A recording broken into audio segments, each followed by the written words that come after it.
Hi, I put together this Niagara gazebo 10 by 10 with solar LED light and net. And as you can see, it looks pretty good and it's all up and structurally sound and all that. But it was quite a headache to put up. And I'm going to go through the instructions. We put it up and we weren't doing the filming at the time because it it was a bit of a hassle to follow these instructions and put up the gazebo. So we didn't do the filming at the time, but I will go through these gazebo's instructions and I will point out parts that need refining and revising. Okay, so then you can follow those a little bit easier than we had to. We had to decipher what was written in these. So what you're going to see is my hints and tips on how to get this gazebo put up with less stress than we went through. And it says in the instructions, 2 people and 2 hours. Well, that's a lot of bullcaca. It was 2 of us for 5 hours, and then a third person joined us for the last 2 hours. So 7 hours altogether today.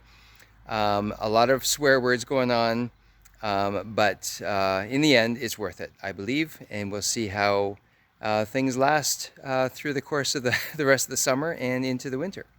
All right, but I will follow now with some hints and tips as we go through this. Okay, so here's the instruction manual, and comes in some, this glossy paper. And so inside here we see all the list of instructions, the only real worded instructions for the whole thing, basically. One thing to really make sure that you do is check out the parts and make sure you count everything. It actually took us, the 2 of us, actually three of us, to kind of sort things out of the 2 boxes. It took us over an hour to count all the parts and make sure we had enough, all the nuts and bolts and all the different connectors and that kind of thing. But everything was there, which is great. Had it all laid out. We put a blanket on the grass to kind of hold things just in case things fell, and things do fall a lot, actually. Like the Allen key falls out of our hands a lot. One other thing about this, you get one Allen key, one little wrench, and one screwdriver. I would suggest get an Allen key for each person. You probably only need 1 of these wrenches, and then 2 screwdrivers. Get a second screwdriver. It's a Phillips screwdriver to help in the installation. It'll make things go a little bit quicker. This is another key point here, which is really good. Do not tighten any screws until the structure is fully assembled. We did them kind of like snug.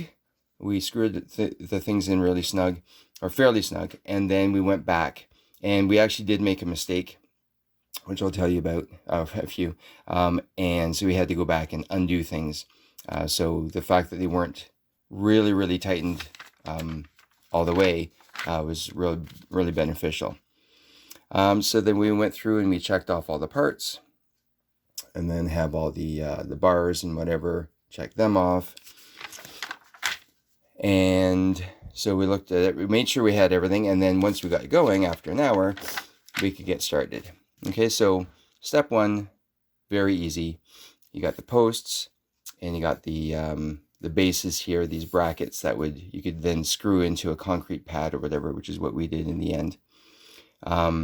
Just wanted to make sure that these holes here were aligned appropriately, so that we could get all the connectors organized. We had to kind of look at step 2 here as well, to kind of make sure that these holes were in line, so we could connect these beams B in the side. Of course, B has 5 holes in the middle here to connect on the curtain rod, which you'll see in the next step. Okay, so far so good. Nothing too major. Then step 3, this is where the issues begin. So you put in the these hooks, and they go in the first slot here. This little lip here is what you screw in against the bar B. But it says here Q times 7. Well, it's not times 7. It's times 14. And I should have thought of that at the beginning, thinking, well, pardon the pun, 7's an odd number of hooks to go in a curtain rod there for the mosquito netting. But that was 7 per side, because there's a zipper that runs down the middle of the curtain rod, or sorry, the mosquito netting on every face. Here there's a zipper that goes down the middle. And so you need 7 on either side of that. So you have to put in 14. We got our structure completely finished, and we had to go back and take out 2 of these screws in order to kind of slightly bend up the rod and put another 7 of these hooks in. Okay, so that's why there's so many. There's like 56, I guess, or more than 56 of these clips. Okay, so but in general, like up to step 3. Like all the parts that are listed are on what you need at the bottom. Okay, so that's great. Then we come along here, and then we get this corner piece here. Now this corner piece, W, does not look like it is in this diagram. So in the diagram, it has like a little lip down below here and a lip up above with a hole at the top. There's no hole on the top, and this little lip at the bottom is not there. It's just straight down, okay? But there are 2 screw holes on either side, and you put it in the connector, like on the corner, and that works fine, okay? No problem there at all. Fit it all together, and you got part W and part V, the screws V, and those V screws are the ones that you're basically using through most of the installation. And then we've got these corner braces L, no problem there. Don't tighten them up too much. I suggest also putting in the top one first, because then it's easier to then put the side one, the side screw in. So screw in the top first, and then you can kind of play around with it. But don't tighten them too tight, because there's still a little bit of play and give in the structure, so you kind of have to like tug on the legs or the posts to kind of get things to line up properly. I did see in the reviews that people are saying that some of the holes didn't line up, and it's true. They don't really line up all that well, so you do have to kind of finagle things a little bit. One other little thing here, and actually I think this is where we began right here, where we were realizing that in step 6 here, the screws that go in this is the plate that goes in the top for the peak of the structure for the roof, and we have to screw these bars D that we see here from the bottom up through this like panel, I guess, a connector. We started realizing that a lot of times the threading didn't really, like, you could get it started, but then it was like really tough. It seemed like it wasn't going in properly, and the screws weren't going in straight. So it's actually not a bad idea with a lot of these beams here to thread them, or like to put the screws in while it's on the ground. And then make sure that they go in, and then bring them back out again. And then when you put it up, then you're not like working over your head for so long and trying to get the screw to fit in, because it's really difficult to get that in when you're working over your head. Now here's the thing, it shows here in step 6 that you're putting all these beams here with that middle connector for the roof, which is then eventually going to sit on these corners. The ends are going to sit on these corners to obviously form the peak of the roof. It shows that you're putting this together, and then in step 7, it shows that you're putting this on these corners here, obviously for the peak. Well, to put this whole thing together and then put it up on top, it would be almost, well, not impossible, but it would be very difficult, very challenging, because this is like, I don't know what, like 14 feet across. And you got that peak, and you got to have 2 ladders and all that. And having 2 ladders is a great benefit too. So when I said about the 2 screwdrivers and the 2 Allen wrenches, get 2 step ladders for sure. So what we ended up doing is, when we put these bars in, D and E. So E is special because it has the switch for the lighting. That's why it's labeled E. It's a little bit different. But what we did is we connected one of these, just one, to this middle plate at the top. Then my buddy stood on the ladder and he held this up while I connected this part to the frame here, right in the corner. Then he was still holding it, and then I connected this to the corner, and then he connected this to the top. And this is why, when he's working over his head, he's holding this thing up. That's why to pre-thread the screws in there while it's on the ground was very beneficial. We, of course, didn't realize that until later. So, and then, of course, we switched off, and then I held the top, and then he would screw this into the corner, and then I screwed that bar into the top, and then vice versa. So we built this as we went. So we kind of combined steps 6 and 7. Okay, so that would be a wise thing to do in my opinion, of course. Then step 8. So what we have to do here. So this is, see, it's not really well explained here. So there are now these middle pieces. So in the peak, we now have middle pieces that go down the middle to these the horizontal these cross beams here, and we have 4 more beams that go down there for the roof. And so I guess these are pieces E1, and they go in there. And again, pre-threading would be very, very helpful up here at the peak, so you're not working overhead again. Now, what we have to do with this is, there's this little arm that comes down here at the very base, and that comes right in here of the structure. Well, what we have to do is actually have to back out the middle screw from step 3. You have to back out this middle screw here and then screw it back in again. So this is part of the curtain rod, like for the mosquito netting.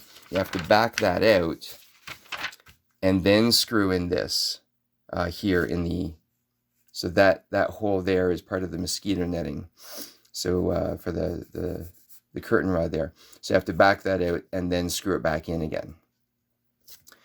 Oh yes, and one other little thing. Sorry, I'm hoping you're watching this whole video before you go to start putting this all together. Here's step 9. So all these other steps are, fairly straightforward, just one thing at a time. And then step 9, here is like 18 things you have to do. I mean, kind of, this all should have been laid out in different parts as well. Like, look at all these circles and what. This is the part that's just super frustrating. So this M2 piece here, M2 actually is fitting on these pieces we just put in here, right in there. So M2 actually goes around here halfway up, and that's part of the, like, about halfway up here on these pieces here that we just installed. And those pieces will allow you to tie in more cross beams between all these ribs, between all those rafter things. And so it's actually probably not a bad idea. Before you put these up, you'll see, like, these E pieces, you'll see holes in them. There's a couple of holes, and it's probably a really good idea to put the M2 piece, that flat piece, put those on when they're on the ground, when E1's on the ground. Then when you lift it up, it's going to, then you're not working over your head again when you have to put in these E1 pieces. Okay, so you put those up, and they go on the bottom of the structure, like underneath on the ground side of E1. And then, so that's this piece right here. Then this piece, this Y piece, is going to go, there's one Y that goes here, and this little M2 piece fits inside the tube, inside Y. Okay, that's really important. And then you're screwing in from the bottom, you're screwing in this Y piece to M2. And so then it'll be more or less flush on the bottom, and that sustains that rib, that Y piece. It's going to be flush on the top with this E piece. Okay, so you have to screw in from the bottom, and this M2 piece is inside this. Okay, but don't do that yet. What's actually really important is this M3 piece. What you want to do is you want to connect a Y here and a Y here. Okay, so those Y pieces, put those on M3 first. And again, the same sort of thing, you're going to screw in from the bottom so that the bottom, so this is inside, this part is inside the Y piece, this tube. And then screw in from the bottom, and then you're going to lift up, then you're going to have a piece that's like, I don't know, it's kind of like a little corner like that. Sorry if okay, so you get a little corner. You're going to lift this up into the corner, and then you're going to put, so these are hollow. So these are hollow pieces here. Those are the Y pieces that are hollow.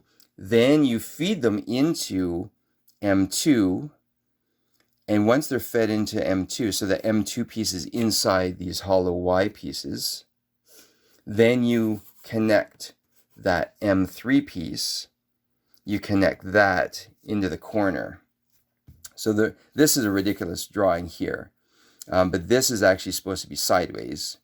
So you're connecting it right here in the corner, on this corner piece here, right there. You're connecting that M3 piece right there, but you connect it with these two Y pieces already attached. And then those Y pieces go on the M2 pieces that are on these E bars there. Okay, that makes things a lot easier. I also suggest when you're connecting things at the top here, pull out all the wiring from all the ribs and just hang them over the sides, because then once they're attached, it's kind of different. You have to put like a little screwdriver or something down inside. It's a tight fit to kind of fish those wires out. So you fish them out beforehand, before you actually connect them up at the top, and just kind of hang them over the side. And one of them, the one with E in it, will have the little motherboard, and then you plug in all these USB-ish connectors into the motherboard, and then you kind of try to fish back or feed back all the slack cabling back inside the tubes. And then there's a little pocket up here that you can like put everything down, just kind of squish it down. And then this K part, this is tough to screw in, because there's a hook, a little like hook underneath this part down here. Then you have to put a screw in there, and then you have to feed the screw up, and then there's all kinds of the wires up here, and then you have to try to thread in K as you put the cap down. Okay, but I mean, it's tedious, but it works in the end. And then once it goes, you're good. Okay, make sure all the wires are inside there nice and tight, and then you got all the ribs and all. Okay, so that's all fine. All right, so that's part of the frustrating part there. Step 9 is a headache. Then with these, with all the roof panels, make sure that the ribs are up. these parts are up. That's going to be the top part of the roof structure. And then you got all these R1s and Rs that are going to go and kind of fill in the spaces there. I would use a rubber mallet. That's what we did. We use a rubber mallet to hammer them down to make sure they're in place properly, because they got this little tiny lip down here, and it fits on these that part of the roof, and is a really tight squeeze. You can't just push them on with your fingers. So we use a rubber mallet to hammer them on. Now R1, these ones right at the top, those are the short ones. These are the short ones here. Make sure that they're down on this O1 piece. Make sure they're down as far as they can be, close to one of these ribs. Okay, don't have it up close to the peak, because then you won't be able to fit it in under the cap.